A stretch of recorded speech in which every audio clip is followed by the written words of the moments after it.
አስባችሁ ታውቃላችሁ? ግን አንድ የእግር ኳስ ተጫዋች ከአካዳሚ ተነስቶ እስከ ፕሮፌሽናል ኮንትራት እስከሚፈርም ድረስ ያለ ተጫዋች በሳምንት ሆነ በወር ምን ያክል ገንዘብ ሊከፈለው እንደሚችል እንግዲህ ብዙ ጊዜ እኛ የምንሰማው የሆነ ትላልቅ ኮንትራቶችን የሚፈርሙ ከአንድ ክለብ ወደ ሌላ ክለብ የሚዘዋወሩ በሪከርድ ሰባሪ በሆነ ገንዘብ በተለይ በዚህ ክረምት ብዙ ሪከርድ ተሰብሮ ከአንድ ክለብ ወደ ሌላ ክለብ ሲዘዋወሩ ያየናቸው ብዙ ተጫዋቾች አሉ። የሊጉን ሪከርድ ከመስበር አንስቶ እስከ ክለቡ የክለቡን ሪከርድ እስከ መስበር የደረሱ ብዙ ተጫዋቾችን ሰምተናል። በተለይ በዚህኛው ክረምት እንግዲህ በፕሪሚየር ሊግ ብቻ በጣም ከፍተኛ ገንዘብ ነው የወጣው በዚህ የዝውውር መስኮት። ዛሬ እያንዳንዷን ስቴፕ ባይ ስቴፕ አድርገን አንድ የእግር ኳስ ፕሮፌሽናል ተጫዋች ምን ያክል ገንዘብ ሊያገኝ ይችላል የምንለውን በስድስት የተለያዩ ቦታዎች ከፍለን የምናይ ይሆናል። እስከ መጨረሻው ድረስ አብራችሁን ቆዩ። እንግዲህ ከመጀመሪያው ስንነሳ ቤተሰቦች ቤዚክ ሳላሪ የሚባል ነገር አለ።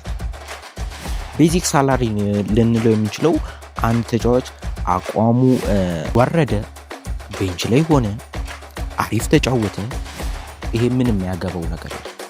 አንድ ተጫዋች ቤዚክ ሳላሪ ኮንትራቱን በሚፈራረምበት ሰዓት ይሄን ያክል በሳምንት ይሄን ያክል በወር ነው የምፈልገው ብሎ ከተስማማ ኮንትራቱ ላይ በሚፈርምበት ሰዓት የሚያገኘው አቋሙ ወረደ አልወረደ እዚህ የሚያገባው ነገር የለም። ቤዚክ ሳላሪ የምንለው ነገር ለምሳሌ አንድ ፕሪሚየር ሊግ ላይ ስታር ልንለው የምንችለው ተጫዋች በኮከብ ደረጃነት ልንጠቅሳቸው የምንችለው እንደነ ኮል ፓልመር እንደነ ኤርሊንግ ሃላንድን ጨምሮ በትንሹ 250,000 ዩሮ ያገኛል። በትንሹ 250,000 ዩሮ በቤዚክ ሳላሪ ብቻ። በቤዚክ ሳላሪ ብቻ 250,000። ሌላ አስካላችን ገና 6 የምንዘረዝራቸው አሉ። እስከ መጨረሻው አብራችሁን ቆዩ። እንግዲህ ሊዮኔል አንድሬስ ሜሲ በባርሴሎና ቤት በቆየባቸው ጊዜያት ውስጥ አንድ ከፍ ያለ ገንዘብ ያለው ኮንትራት ተፈራርሞ ነበር። 555 ሚሊዮን ዩሮ በ4 ዓመት ውስጥ የሚያስገኝለትን ኮንትራት በባርሴሎና ቤት ውስጥ ተፈራርሞ ነበር ከዚህ ቀደም። እንግዲህ 555 ሚሊዮን ዩሮ እንደቀላል ይሁን እንግዲህ እኛ ቁጥሩ ከፍ ብሎብን እዚህ ደረጃ ላይ ላንደርስ እንችላለን። ብዙዎቻችን እንግዲህ ለዚህ ቁጥር አዲስ ነን፣ ጭራሽም የምናውቀውም ላንኖር እንችላለን። 555 ሚሊዮን ዩሮ እንግዲህ አንድ ፕሪሚየር ሊግ ውስጥ ያለ መጠነኛ ክለብ በጣም ያልወረደ በጣም ከፍ ያላለ በሻምፒዮንሺፕ ሆነ በሊግ 1 በሊግ 2 ያለ ክለብ በጀቱ ወይም ቫልዩ ልንለው እንችላለን። አንድ የዚህ ክለብ አንድ ገዢ መጥቶ ልግዛው ቢል ይህን ያክል ገንዘብ ነው 1 ቢሊዮን ዩሮ ነው ምናምን ሊባል ይችላል። እንዲህ መጠነኛ ያለ ክለብ ግን እዚሁ አካባቢ ነው 400 ሚሊዮን ዩሮ ምናምን አካባቢ። ይህን ያክል እንግዲህ አንድ ተጫዋች የአንድ ክለብን በጀት ቫልዩ የሚያወጣ ገንዘብ ሊያገኝ ይችላል። ኮከብ ወደ ላይ ደግሞ በጣም ከፍ ያሉ እንደነ ሊዮኔል ሜሲ እንደነ ክሪስቲያኖ ሮናልዶ መሰሉ በአንድ ክለብ ብቻ የሚያገኙት ገንዘብ ይሄን ነው። ከበጀት በላይ ነው። ሁለተኛው ደግሞ ፐርፎርማንስ ቦነስ የምንለው አለ። አንድ ተጫዋች ምን ያክል ፐርፎርም አደረገ የሚለው ጎል አስቆጠረ ወይ፣ አጥቂ ከሆነ፣ በረኛ ተከላካይ ከሆነ ክሊን ሺት ይዞ ወጣው በየጨዋታው፣ እንደ ቡድን ስናይ ደግሞ ጨዋታዎችን አሸነፉ ወይ ብሎ የሚከፈላቸው ፐርፎርማንስ ቦነስ ይሆናል። አዳጊ ክለቦች ከሆኑ ለምሳሌ ከሻምፒዮንሺፕ ወደ ፕሪሚየር ሊግ ዘንድሮ ለምሳሌ እንደነ ሊድስ እንደነ ሰንደርላንድ የመሰሉ አዳጊ ክለቦች የነሱ ባለቤት ይህን ክለብ ቀጣይ ዓመት ፕሪሚየር ሊጉ ላይ ልመለከተው ከቻልኩኝ ይህን ያክል ገንዘብ ለእያንዳንዳቸው ይሰጣቸዋል ተብሎ አቮይድ ሪሊጌሽን አቮይድ እንዲያደርጉ የሚከፈላቸው ቦነስ አለ። በዚህ ደረጃ ነው እንግዲህ አሁን እግር ኳሱ ተሻሽሎ በተለይ ከኛ ከአፍሪካውያን በጣም ርቁ ያለው አንድ እንግዲህ ለምሳሌ አንድ አጥቂ 20 ጎል በአመት ካስቆጠርክልኝ 50,000 ዩሮ በጣም በትንሹ ይከፈላል። ይህ እንግዲህ በቁጥራዊ መረጃዎች የተደገፈ ነው። 50,000 ዩሮ 20 ጎል ላስቆጠረ ለምሳሌ እንደነ ኤርሊንግ ሃላንድ በአመት ውስጥ 40 ጎል 50 ጎል ከ30 ጎል በላይ የሚያስቆጥሩ እንደነ ሙሐመድ ሳላ፣ አሌክሳንደር ኢዛክን ጨምሮ ይህን ያክል በአመት ውስጥ በትንሹ በፐርፎርማንስ ቦነስ ብቻ 50,000 ዩሮ በላይ ያገኛል። ለተከላካዮቹም እንደዚህ ለበረኞቹም እንደዚህ አማካኞቹንም ጨምሮ የራሳዊ ቁጥር ይሰጣቸዋል። ይህን ያክል ቁጥር በጎል የሚሰጣቸዋል። ለምሳሌ በቅርብ እንደሰማነው ኔይማር ጁኒየር አልሂላል በነበረበት ሰዓት በአንድ ጎል በአንድ አሲስት በአንድ የሶሻል ሚዲያ ፖስት የሚያገኘው ገንዘብ በጣም ከፍ ያለ ነበር። አሁን ከሳውዲ አልሂላል ወጥቶ ወደ ቀድሞ ክለቡ ሳንቶስ ከመዘዋወሩ በፊት ማለት ነው። አሁንም ቢሆን በሳንቶስ ቤት ከፍ ያለ ገንዘብ ነው የሚከፈለው። ይህን ያክል ተብሎ ትክክለኛ ቁጥራዊ መረጃ ባይወጣም ከፍ ያለ ገንዘብ ይከፈለዋል ተብሎ ነው። ወደ ትሬኒንግ ለራሱ ሲመጣ በሄሊኮፕተር ነው የሚመጣው የሚሉ አንዳንድ መረጃዎችን እያየው ነበር። እስከ ቅርብ ጊዜ ድረስ በሄሊኮፕተር ነው እንግዲህ ከመኪና መምጣት በሄሊኮፕተር መምጣት እንደነዚህ ኮከብ የመሰሉ ተጫዋቾች ከመኪና መምጣት በሄሊኮፕተር ከመምጣት ደርሰዋል ልላችሁ ፈልጌ ምን ያክል ገንዘባችሁ ላቅ ወዳለ ደረጃ ላይ መድረሱን በዚህ ማየት እንችላለን። እንግዲህ ፐርፎርማንስ ቦነስን ስናነሳ ሌስተር ሲቲ በ2016 ፕሪሚየር ሊጉን ሳይጠበቅ ማንሳት ችሎ ነበር። በጣም አስገራሚ አመት ነበር ለሌስተር ሲቲ በዛ ጊዜ። እንግዲህ በዛ ጊዜ ሌስተር ሲቲ የፕሪሚየር ሊግ ዋንጫውን በሚያነሳበት ሰዓት ለእያንዳንዱ ተጫዋች 6.5 ሚሊዮን ዩሮ አከፋፍሏል። ለእያንዳንዱ የስኳድ ውስጥ ላሉ ተጫዋቾች 6.5 ሚሊዮን ዩሮ አከፋፍሏል። ይህ እንግዲህ በጣም ከፍ ያለ ምን ያክል ክለቦች ለተጫዋቾች ኢንቨስት እያደረጉ እንዳለ አንድ ክለብ እንግዲህ ለተጫዋቾቹ ወይም ለቶፕ 11 ወይም ለአካዳሚ ተጫዋቾች ምናምን ብቻ አይደለም፣ በዙሪያው ያሉ እንደና አሰልጣኞች፣ ታክቲካል አናላይዘሮች የሚባለው በጣም አንድን ክለብ እኛ ብዙ ጊዜ ልንመለከተው የምንችለው በቶፕ 11 ብቻ ሊሆን ይችላል፣ ግን የሚሰራው ስራ በጣም ጥልቅ ነው። ያ ጥልቅ ስራ ነው ተሰርቶ አንድ ክለብ የሆነ ደረጃ ላይ ለዋንጫ ለሻምፒዮንስ ሊግ በሀገራት ደረጃም ስናይ ለዓለም ዋንጫ ለአህጉራት ዋንጫ ሊደርሱ የሚችሉት በጣም ጥልቅ ስራ ነው። አንድ ተጫዋች ፐርፎርም የሚያደርገው ከስር ጀምሮ ሲሰራ ነው። በተለይ አካዳሚ ላይ ምናምን ሲሰራ አሁን ላማሲያ የመሰሉ አካዳሚዎች በክለቡ ደረጃ ከፍ ያለ በጀት የሚደገሙላቸው እንደነ ሃሊንድ የመሰሉ። በሶስተኝነት ደግሞ ሳይኒንግ እና ሎያሊቲ ፊ የሚባል ነገር አለ። አንድ ተጫዋች ኮንትራቱን ሲያራዝም ወይም ከሌላ ክለብ መጥቶ ኮንትራት ሲፈርም እስክሪብቶና ወረቀቷን ብቻ ስላገናኘ የሚከፈለው ቦነስ አለ። በሌላ ደረጃ ደግሞ ስናይ ሎያሊቲ ፊ የሚባለው ደግሞ አንድ ተጫዋች በክለቡ ረዘም ላለ ጊዜያት ከክለቡ ጋር አብሮ ሲቆይ ያው ቤስት 11 ውስጥ ሆነ ቤንች ላይ ሆኖ ለዋናው በክለቡ ደረጃ በመቆየቱ ብቻ የሚከፈለው ገንዘብ አለ። እንደና ሉካ ሞድሪች አሁን ከመውጣቱ በፊት በማንቸስተር ዩናይትድ ቤትም ሉክ ሾው ብዙ አመት ቆይቷል። እኛ ከምናውቃቸው ብቻ ጥቂቶቹን ስናነሳ ካሪም ቤንዜማ በሪያል ማድሪድ በነበረበት ሰዓት በጣም ከፍ ያለ ገንዘብ ነበር የሚከፈል። በዚህ ደረጃ ክለቦች ለተጫዋቾቻቸው ለሎያሊቲ ፊ ብቻ ከፍ ያለ ገንዘብ ያወጣሉ። ካይሊን ምባፔ እንግዲህ ፒኤስጂ ቤት በነበረበት ጊዜ በ2022 100 ሚሊዮን ዩሮ የሚያወጣ ገንዘብ ቀርቦለት ነበር በፒኤስጂ ቤት።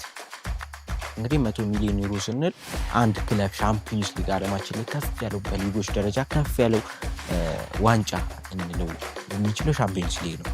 አንድ ክለብ እሱን ሲያነሳ 120 130 ከ150 ሚሊዮን ዩሮ ያልበለጠ ነው የሚያገኙ። ግን ለአንድ ተጫዋች የሚያወጡት ክለቦች ይህን ያክል ነው። ለአንድ ኮከብ ተጫዋች የምንለውን የሚያወጡት ይህን ያክል ነው። ይሄ በጣም አስገራሚ ነው። ይሄ ከሌላ ክለብ መቶ ስለፈረመላቸው አይደለም፣ እዛው ስላለ ሎያሊቲ ፊ፣ ሳይኒንግ ፊ የምንለው ብቻ። በአራተኛ ደረጃ ስናይ ደግሞ ኢሜጅ ራይት እና ስፖንሰርሺፕ የሚባሉ አሉ። አሁን እንደነ ሜሲ፣ እንደነ ሮናልዶ፣ እንደነ ኤርሊንግ ሃላንድ የመሰሉ በአመት ውስጥ 10 ሚሊዮን ዩሮ በላይ ያገኛሉ። ይሄ በጥቂት ስናነሳ ነው እንጂ በጣም ትላልቅ ኮከብ ተጫዋቾች አሉ። በብራንድ ደረጃ ከነ ናይክ፣ ከነ አዲዳስ፣ ከነ ፔፕሲ ጋር በመፈራረም እኚህ ትላልቅ ካምፓኒዎች እኚህ ኮከብ ተጫዋቾችን ብቻ አይደለም ያስፈርሙት፣ በአካዳሚ ደረጃ ወርዶም ያስፈርማሉ የብራንዳቸውን እንዲያስተዋውቁላቸው።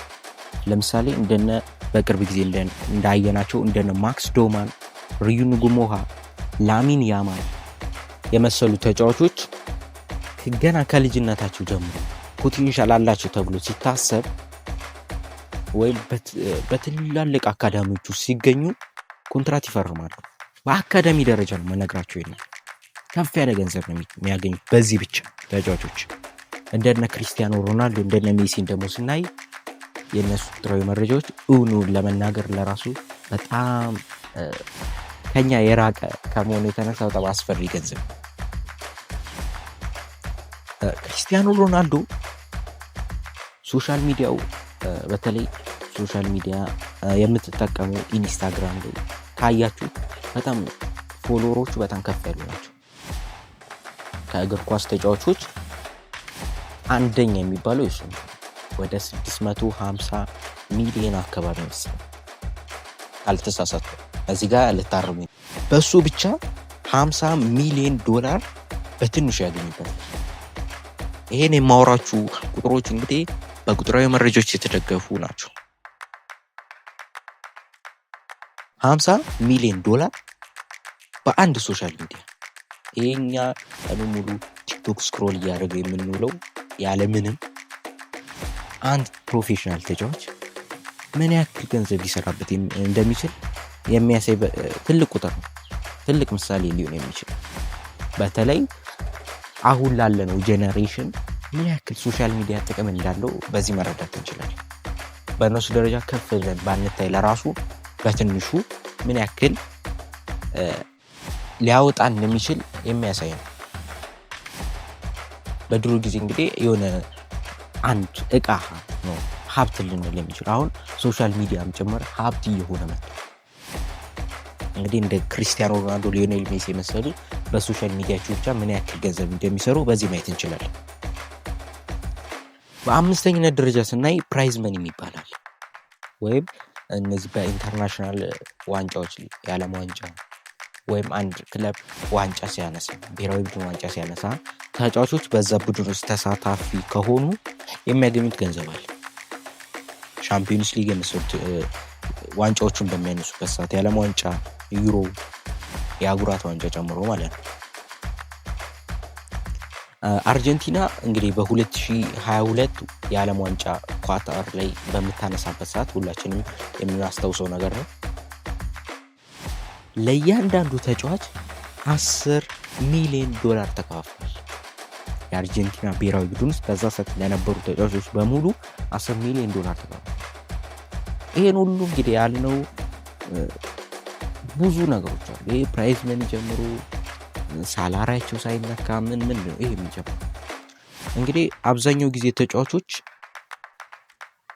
በተለይ ዝቅ ካሉ ሀገራት ከላቲን አሜሪካ ከአፍሪካ ጀምሮ በትልቅ ፖቴንሻል ይኖራቸዋል ተብሎ ተመልምለው ወደ ትላልቅ ክለቦች ይሄዳሉ። ከዛዛ ሄደው እንዳልነበሩ ሆነው እናያቸዋለን።